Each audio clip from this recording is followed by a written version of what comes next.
하나님의 말씀 에스겔 1장입니다.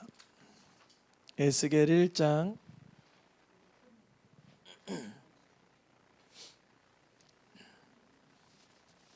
1절에서 3절까지 말씀.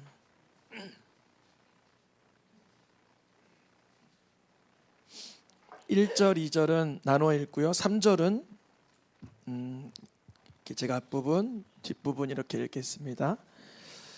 먼저 제가 읽겠습니다. 30째 해 넷째 달 초닷새 해 내가 그발 강가에 사로잡힌 자 중에 있을 때 하늘이 열리며 하나님의 모습이 내게 보이니 여호야긴 왕이 사로잡힌 지 5년 그달 초닷새라. 제가 앞부분 읽겠습니다. 갈대아 땅 그발 강가에서 여호와의 말씀이 부시의 아들 제사장 나 에스겔에게 특별히 임하고 여호와의 권능이 내 위에 있으니라. 아멘. 예레미야 그 말씀이 지난주로 마쳤습니다. 그 예레미야를 하면서 직전주에 예레미야 애가를 한 번 다뤘는데 짧아서 간단히 다루긴 했지만 읽어보시면 문맥이 어렵진 않아서 은혜될 수 있는 줄 믿습니다. 오늘부터 에스겔 선지자가 등장합니다. 에스겔 선지자는 아마 예레미야 알고 있었을 거예요. 왜냐하면 에스겔도 제사장 가문, 또 예레미야도 변방의 그 제사장 가문. 그러나 예레미야는 본국 이스라엘 예루살렘 곳곳에서 쓰임을 받았지만 에스겔은 2차 포로 때, 즉 다니엘이 먼저 끌려가고 두 번째 포로로 끌려갈 때 에스겔이 요시야 왕의 손주 여고냐와 함께 바벨론으로 끌려왔습니다. 그래서 이제 바깥에 저기 화면에 그 그림이 바뀌었죠. 전에는 이제 끌려가는 그런 형국이었는데 지금은 다 끌려와서 이제 이 강이 하나 강줄기가 이렇게 가는 그런 사진을 제가 어디서 이렇게 구했는데 그 많은 이스라엘 백성들이 이 강가에 와서 노동하는 인력으로 쓰임 받기도 하고 이렇게 끌려가서 포로로 삶을 살아가고 있는 그 지역의 그 광경을 어떤 걸로 표현하면 좋을까 해서 이 그발강 그리고 이 강가 주변의 이런 풍경을 좀 하나 준비했습니다. 오늘 본문에 보니까 첫 번째 단어가 이렇게 시작되죠. 30째 해. 여러 신학적인 의견이 있지만 저는 에스겔이 30째 된 해 이렇게 생각을 합니다.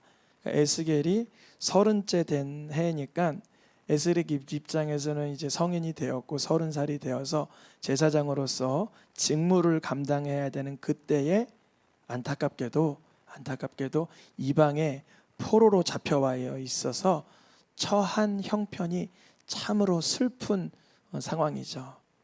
나름 그래도 예레미야는 예루살렘 성전도 보고 거기서 뭐 잡혀 있기도 하고 왔다 갔다 했는데 에스겔은 그가 30째 해 될 때에 이미 잡힌 자 중에 에스겔이 거기에 함께하고 있었습니다.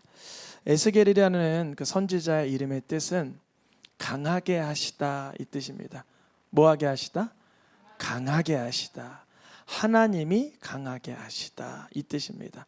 말은 뼈라 할지라도 하나님이 강하게 하시면 군대로 서게 할 수 있는 하나님의 능력을 정말 가히 상상할 수 없는 능력을 하나님께서 이 에스겔을 통해서 보여주시죠. 에스겔은 예레미야가 눈물의 선지자라고 별명을 가졌다면 에스겔은 환상의 선지자라고 붙일 수가 있어요. 무슨 선지자요? 우리가 뭐 좋은 이렇게 물건 아우 참 환상적이다 이런 의미의 환상이 아니라 에스겔 자신이 환상을 너무나 많이 하나님 앞에 그렇게 부여받았기 때문에 환상의 선지자다 이렇게 표현할 수 있습니다. 이 30째 해가 되어 에스겔이 그발 강가에 서 있는데 하늘이 열리게 됩니다. 하나님의 모습이 내비쳐 주십니다. 여호와의 권능이 에스겔에게 임하게 됩니다. 이 그발강이라고 되어 있는 이 그발강은 다른 표현으로 하면 갈대아의 바벨론 강. 우리 시편 137편 말씀을 잠깐 보면요. 우리가 바벨론의 여러 강변 거기에서 앉아서 무엇을 기억했대요? 시온이 뭐냐면 예루살렘 앞에 다윗이 하나님을 기억하여 다윗성이라도 또 불리고 시온이라고 하는 그곳을 기억하며 울었도다. 왜 울었을까? 왜냐하면 그때는 그게 소중한 일인지 몰랐어요. 예루살렘이 여전히 있을 줄 알았고 성전은 늘 있을 줄 알았는데 그것이 파괴되고 끌려오고 그때를 기억하면서 울고 있었다. 그래요. 이들이 잡혀온 곳은 어디냐면 지도를 보면 이렇게 되어 있어요. 잘 보이셔요? 우루라고 보여요. 우루요? 우루. 여기 보면 우루 보이세요? 여기서 누구 불렀죠 원래? 아브라함을 불렀죠. 이스라엘의 조상인 아브라함을 불러서 갈대에서 가나안 땅까지 들이셨는데 아브라함을 지나 이삭을 지나 야곱을 지나 요셉을 지나 모세를 지나 사사시대를 지나 왕정시대를 지나 분열왕국 시대를 지나 이제 다시금 이 백성들이 어디에 완져 있어요? 다시 그 땅에 놓여 있는 거예요. 참 이게 모순되고 아이러니하고 이상하죠. 하나님은 그 갈대아우로 우상섬기던 나라에서 뽑아서 하나님의 민족으로 세우려고 작심을 했건만 그곳에서 죄악으로 사무쳐 실패하고 결국은 끌려서 다시 그 땅으로 돌아오게 됩니다. 우리가 간혹 믿음 생활할 때 이런 경우를 간혹 봐요. 여러분 예수님 믿다가 이렇게 되돌아가지 않기를 축복합니다. 예수님 믿는 시점에서 물론 시련도 있고 실패도 있고 실수도 있지만 다시금 7번 넘어져도 주의 손 붙들고 일어나시길 축복합니다. 사실은 세상에 그렇게 별것이 없거든요. 거기서 우리가 많이 기대하고 살지만 하나님의 도구로 쓸 뿐이지 거기를 맹목적으로 가봐야 하나님은 끌려가서 아무것도 아닌 것을 바벨론 그발강가에서 깨닫게 하시죠. 이걸 조금 더 확대하면 이렇게 보여요. 에스겔이 어디로 끌려오냐면 바벨론의 그 닛불이라는 지역의 그발강 이렇게 되어 있죠. 여기로 끌려온 거예요. 이거를 좀 더 사진으로 보여드리면 이 정도 모습이지 않을까. 이거를 그림으로 이들이 바벨론 강가에서 울며 시편 137편을 쓸 때의 모습을 보면 이 정도 되지 않을까. 여기 보면 그 버드나무에 뭐가 걸려 있어요? 악기가 하나 걸려 있죠. 보이세요 혹시? 여기 우리가 악기를 걸어놓고 울었도다. 왜 악기를 여기다 걸어두고 울었냐면 왜 바벨론 그발강에서 이 사람들이 울고 있었냐면 이 사로잡아간 사람들이 이 사람을 조롱했어요. 어떻게 조롱했냐면 이 유대인들을 사로잡아간 자가 야 노래 한번 해봐라 뭐 그런 거 있잖아요. 노래 한번 해봐라 이렇게 하면서 우리를 황폐하게 한 그 자들이 우리에게 기쁨의 노래를 하라고 하니까 무엇 할 수밖에 없어요? 울 수밖에 없다는 거예요. 이런 상황, 조롱거기 세상의 놀림거리가 되었다라는 것입니다. 근데 이러한 처참한 광경에 누가 함께 있었냐면 오늘 본문에 보니까 에스겔이 같이 사로잡힌 자 중에 있었던 거예요. 그 사로잡힌 자 중에 에스겔도 사람들의 놀림거리요 노래 한번 불러봐 이런 조롱거리로 이렇게 괴로워하고 있는 그때에 어디가 열렸다 그래요? 하늘이 열렸대요. 그러면 어제는 하늘이 이렇게 펜스가 쳐 있거나 텐트가 쳐 있거나 닫혀 있었던 건가요? 아니잖아요. 하늘이 열렸다는 건 영적 세계를 하나님이 확 열어주셨다는 거예요. 그게 중요한 거죠. 영적 세계. 우리는 좀 죄송한 표현이지만 세속적인 악령이 확 열릴 때 있어요. 절망, 낙심, 분노, 푸념, 어떠한 오만, 자만, 더러움, 악행, 쾌락, 타락 이런 세상의 악한 영이 확 열려서 그 사람을 뒤집어 버릴 때가 있어요. 근데 이제 반대 상황이에요. 이거는 에스겔이 하늘이 열렸다는 건 성령이 부어주시는 계시가 그에게 보여지기 시작했다는 거예요. 에스겔이 이거를 나중에 에스겔 10장인가 8장 가서 깨닫습니다. 뭐냐면 예루살렘 성전에 있던 하나님의 영광이 그발강까지 온 거예요. 와, 이걸 나중에 에스겔이 발견하게 되죠. 여러분 삶 속에서 사업장, 기업, 주택, 어디 뭐 시장통, 학교 어디든 하늘이 열리길 축복합니다. 내가 오늘 예배당 가서 은혜 받아야지. 물론 귀한 생각이죠. 그러나 그 은혜와 영광과 임재가 우리의 삶의 처소와 형편과 생활과 일상과 평범 속으로 스며들어오길 축복합니다. 에스겔의 하늘이 확 열렸을 때 여호와의 권능이 그에게 임하게 됩니다. 근데 이렇게 보니까 하나님이 어디서 오나 이렇게 바라보니까 이렇게 되어 있어요. 4절에 이렇게 돼요. 하나님이 어디서 와요? 북쪽에서 온다 이렇게 표현돼요. 북쪽. 이 북쪽이 어떤 의미이냐면 지도를 잠깐 보면요. 바벨론이 예루살렘을 쳐들어오면 직선거리로 동편에서 와야 돼요? 북편에서 와야 돼요? 그렇죠. 동편에서 와야 맞죠. 예루살렘 입장에서는 동쪽에서 치고 들어와야 되잖아요. 근데 일로는 못 치고 들어와요. 지리적으로. 여기 다 사막 지역이기 때문에 초승달 지형인 이렇게 해서 북에서부터 내려올 수밖에 없어요. 이건 어쩔 수 없는 거예요. 지형상. 그래서 여기는 사람 살 만한 곳이 못 되니까 걸어 다닐 때도 못 돼. 이게 뭐 우리가 보기엔 짧아 보이지만 수백 킬로미터잖아요. 1000km 되려나 몰라요. 그래서 여기서부터 이렇게 해서 이렇게 내려오는 거죠. 그러니까 예루살렘이 바벨론으로부터 진격받고 파멸될 때는 어디서부터 공격받은 거예요? 북쪽으로 공격받은 거예요. 북쪽. 그러니까 북쪽이라고 하면은 기분이 좋아요? 별로 기분이 안 좋아요? 기분이 안 좋은 거예요. 북쪽이라고 하면은. 별로 안 좋은 거예요. 북쪽에서 쳐들어오니까. 그런데 지금 에스겔은 여기에 있어요? 바벨론에 가 있어요? 바벨론에 가 있어요. 그럼 하나님이면 서쪽에서 와야 돼요? 북쪽에서 와야 돼요? 서쪽에서 와야 되죠. 근데 하나님 서쪽에서 안 온단 말이죠. 오늘 본문에 보니까 어떻게 되냐면 하나님 어디서 오셨대요? 북쪽에서 오신대. 이게 어떠한 그 신앙적 의미가 있냐면 얘들아 내가 너희를 패망하게 했지. 너희들이 그 북쪽으로부터 공격받고 포로가 되어 그 땅으로 걸어 들어왔지. 근데 나도 너희의 뒤따라 그 길로 너희에게 찾아오련다. 이 뜻이 있대요.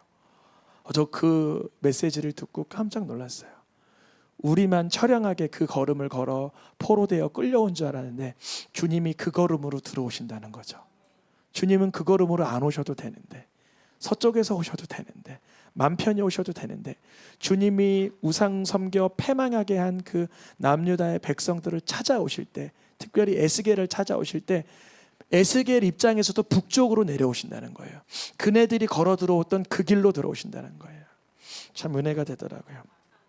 에스겔이 그때 뭘 봤냐면 불이 번쩍 비치고 불 가운데서 단쇠같이 이렇게 뭐랄까 합금 같은 게 번쩍번쩍 빛나는 게 보이는데 그림으로 대략 해보니까 이런 정도의 그림이 되는 것 같아요. 에스겔이 지금 밑에 땅바닥에 강가에 엎드러져 있고 저 하늘 위에 뭔가 환상이 이렇게 보여져요. 근데 에스겔이 봤던 이 모습이 사실 여러분 누가 본 거냐면 사도 요한이 본 거예요. 사도 요한이 어디서 봤죠? 맞아요. 반모섬. 그러니까 반모섬은 맘 편한 곳이에요? 붙들려 간 거예요? 맞아요. 붙들려 간 거예요. 여기 에스겔 맘 편한 곳이에요? 붙들려 간 거예요? 붙들려 간 거예요. 그리고 예수님의 사촌 형님 세례 요한 목 잘려 붙들려 갔을 때 그는 예수님의 제자들에게 무슨 메시지를 들어요? 예수님이 그리스도라는 메시지를 듣는 거예요. 하나님은 늘 붙잡히고 붙들리고 괴로워지고 정말 험악한 형편에 있는 사람에게 찾아오시고 영광을 드러내십니다. 에스겔에게 찾아오신 하나님은 사도 요한에게도 동일한 이런 영광을 보여주셨었죠. 이제 에스겔이 이렇게 보니까 저 위에 하나님의 영광 위에 지금 보우가 하나 보이는데 뭐가 보여요? 이렇게 활이 하나 보이죠. 그게 뭐예요? 무지개죠. 무지개. 우리는 저거를 그러니까 레인보우 무지개라고 하지만 이 히브리어로 이제 하나님께서 노아의 방주 때 이 보호를 얘기하실 때 그냥 활 그 자체를 말해요. 활. 그럼 잘 보시면 활이 위로 향했어요, 땅으로 향했어요? 위로 향했죠. 이 뜻이 은유를 하는 게 뭐냐면 내가 너희를 위해 죽겠다. 화살이 날아가면 위로 날아가요, 땅으로 날아와요? 위로 날아가죠. 그럼 그 화살을 누가 맞아요? 하나님이 맞으신다는 거예요. 너희는 여기서 지금 포로가 되어 그발 강가에서 울며 정말 너희의 수금을 버드나무 가지에 걸어두고 처량하게 있지만 내가 죽어줌으로도 너희에게 새 마음, 부드러운 마음, 새 영을 주어 내 백성 삼을 것이라 라는 하나님의 은유적인 표현입니다. 이 무지개는 또 무엇을 뜻하죠? 하나님의 약속, 언약을 뜻하죠. 이렇게 말씀하셨죠. 9장에 창세기에 무지개가 구름 속에 나타나면 그 사이에 내가 언약한 것을 기억하라 그래요. 그러니까 에스겔이 자기의 상황은 처참한데 30세가 되어 제사장 역할 하지도 못하고 남의 나라 붙들려 와서 이게 뭐람 한탄하고 그럴 수 있지만 하나님과의 언약을 기억하게 하는 거예요. 그 언약이 뭐였냐면 짧게는 간단하게는 예레미야의 예언 이걸 말하죠. 70년이 끝나면 갈대아인의 왕과 갈대아인의 땅을 내가 폐허가 되게 할 것이다. 하나님의 말씀은 분명히 예고되었는데 사람들은 하나님의 말씀이 예고된 그 말씀이 신뢰가 되기보다 형편이 먼저 보이는 거겠죠. 그 에스겔에게 하나님은 이 첫 번째 하나님의 형상과 환상을 보여주시면서 계속적으로 이후로 앞으로 우리가 에스겔을 다루면서 같이 볼 본문이지만 에스겔을 무슨 선지자라 그랬어요? 환상의 선지자. 하나님이 그림을 하나 보여주세요. 그러면 그대로 에스겔은 그것을 행위 예언을 합니다. 무슨 예언? 행위 예언. 최고의 행위 예언은 예수 그리스도이십니다.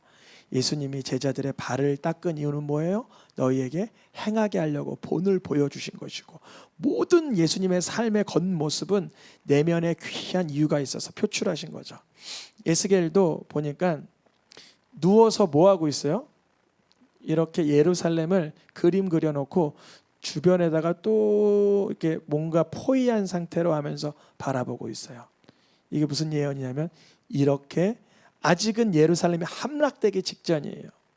에스겔이 597년인가 그러니까 586년에 함락이 되는데 함락되기 12년 전에 먼저 붙들려 온 상태라서 여길로 포로로 온 사람들도 설마 하긴 했어요. 그런데 에스겔 33장 정도 갔을 때 그 예루살렘에서 피난 온 청년 하나가 달려오죠. 뭐라 그러죠? 예루살렘의 성이 함락되었다. 33장쯤에 갔을 때야 그런 예고를 그런 선언을 하는데 아직은 함락되진 않은 상황이라 에스겔이 이러한 행동으로 예언을 합니다. 또 한 번은 누워 있어요. 왼쪽으로 오래 누워 있고 오른쪽으로 누워 있고 하면서 그 이들이 범죄했던 기간만큼의 시간을 누워 있고 오른쪽에 보면 떡 구워 먹고 있죠. 자세히 보면 똥이에요. 밑에가 이게 원래는 인분으로 구워 먹으라 그랬는데 예레미야가 인분은 좀 너무 불결한 것 같아요. 그래서 소똥으로 좀 한다 그래서 소똥으로 구워 먹는 모습이고 그다음 자기의 그 이게 수염 머리털을 깎아서 쳐내는 모습 그리고 산들을 향하여 예언하는 모습 하나님의 형상을 보는 모습 하나님에게 말씀을 받는 모습 이런 여러 환상과 행위 예언을 통해서 에스겔은 사역을 감당해 나갑니다. 참 에스겔 시대에 포로로 되어서 바벨론까지 끌려온 사람들에게 하나님은 끝까지 이렇게 적극적으로 이렇게 비디오를 보여주시는 이유가 뭐나 하나님은 안타깝지만 이들이 죄를 지어서 지금 처참한 형편이지만 어찌해서라도 하나님을 희망하고 소망하는 믿음을 주시기 원하시는 거예요. 에스겔 군데 보면 하나님 되게 힘들어하시는 광경이 나와요. 내가 정말 이 백성들의 요청을 듣기 싫다. 이 백성들의 질문에 내가 어찌 답하리요. 그러면서도 하나님이 먼저 환상과 행위 예언을 통해서 말씀하여 주시죠. 하나님의 사랑이 담겨 있는 내용이죠. 그 에스겔이 어떻게 전체가 흘러가는지를 한번 보고 다음 시간부터 조금씩 풀어가려고 하는데요. 오늘 본문 포함하여서 1장부터 3장은 에스겔이 하나님께 사명을 받는 장면입니다. 그리고 이스라엘에 대한 경고와 심판이 20장 지나가고요. 20장 많이 할애가 되죠. 그리고 이스라엘을 주변으로 하고 있는 나라들, 애굽 포함해서 이런 나라들에 대한 예언이 8장 정도 이렇게 포함되고요. 그리고 33장부터는 이스라엘은 그러나 회복될 것이라, 마른 뼈들이 일어남같이 주님이 살리실 것이다. 그리고 너희들의 죄악과 우상 섬김으로 인해서 성전이 회파되었지만 새로운 성전 계획을 하나님이 수립하실 것이다. 그 강줄기는 엄청나게 흘러가서 심지어 사회까지도 되살리는 능력이 될 것이다. 이렇게 표현되어 있는데, 그걸 보면서 그런 생각이 떠올랐어요. 이 당시에 벌써 2500년 전, 2600년 전에 이 말씀이 선포되었는데, 우리 예수님을 그리스도로 믿는 사람들이 다 어디 가서 수영하고 있어요? 사해 가서 막 수영하고 있고 그러잖아요. 둥둥 뜨고 그래요. 그게 잠시나마 제 머리에 이렇게 스치면서, 하나님은 오늘날의 그리스도인들, 예수님을 그리스도로 믿는 자들이 이스라엘까지 와서 복음을 전하고 기도하고 그 땅을 밟을 것을 알고 계셨구나. 에스겔 시대에는 비참한 포로 생활이었지만 하나님은 장기 레이스잖아요. 긴 하나님의 시나리오를 이렇게 펼쳐가고 계시는구나. 예레미야가 봤던, 에스겔이 봤던 이 모든 환상이 하나하나 그 시대에도 풀어지고 오늘날에도 또 확증되지요.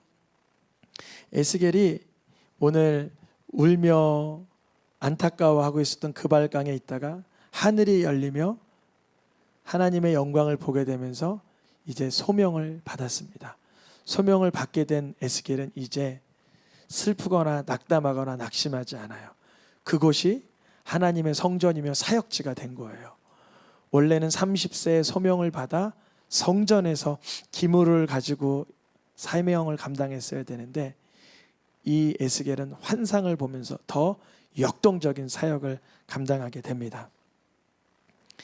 우리도 우리의 삶 속에서 내가 원치 않는 삶의 형편이 놓여질 때, 비참하다, 나는 옛날이 그때가 좋았다 하면서 기억하며 울며 어찌 여호와의 노래를 부를까 안타까워하지 아니하고 하나님의 그 임재가 열리시기를 축복합니다.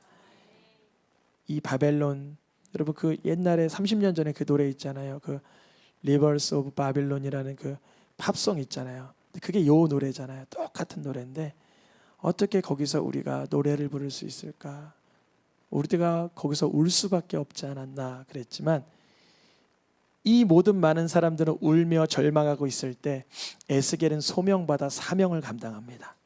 우리 새생명교회 성도님들의 삶의 형편이 만만치 않을 때 있겠지만 주님이 하늘의 문을 열어주시고 여호와의 영광이 특별히 임하여, 오늘 말씀에 이렇게 되어 있죠. 특별히 임하고 여호와의 권능이 내 위에 있느니라. 우리 같이 한번 읽어보고 마치기도. 처음부터 하늘이 열리며 하나님의 모습이 내게 보이니 특별히 임하고 여호와의 권능이 내 위에 있으니라. 아멘. 함께 찬양하겠습니다.